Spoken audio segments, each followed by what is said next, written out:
Hello friends, ఈరోజు special egg curry చాలా టేస్టీగా ఉంటుందండి. ముందైతే ఒక లైక్ అలా సబ్స్క్రైబ్ చేయండి.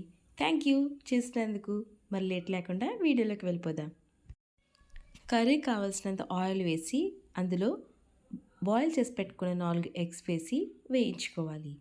ఇవి తీసి పక్కన పెట్టుకొని అదే ఆయిల్ యూస్ చేసి మనం కర్రీ చేస్తామండి.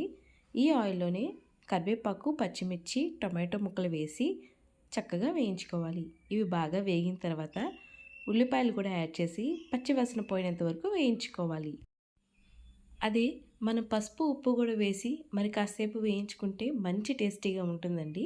ఆ తర్వాత కారం వేసుకుంటే కర్రీ కూడా చాలా బాగుంటుంది. ఇందులోనే గరం మసాలా, జీరా పౌడర్, ధనియా పౌడర్ కూడా వేయండి. మంచి టేస్టీగా ఉంటుంది. లాస్ట్లో వీటన్నిటిని బ్యాలెన్స్ చేయడానికి ఒక 2 స్పూన్లు పెరుగు వేయండి. కమ్మగా ఉంటుంది కూడా. ఇవన్నీ వేగిన తర్వాత వాటర్ యాడ్ చేసి సాల్ట్ సరిపోయిందో లేదో చూసి అడ్జస్ట్ చేసుకొని మనం బాయిల్ చేసి పెట్టి వేయించుకునే ఎగ్స్ని యాడ్ చేసి వాటర్ ఇంకినంత వరకు ఉడికించుకోవాలి.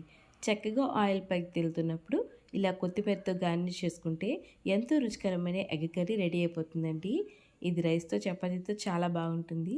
ఇదిగోండి, ఎంతో రుచికరమైన ఎగ్ కర్రీ రెడీ. ఇలాంటి ఎన్నో రెసిపీస్ నా ఛానల్లో చాలా ఉన్నాయి. తప్పకుండా అవి కూడా ట్రై చేయండి. ఉంటానండి. బాయ్.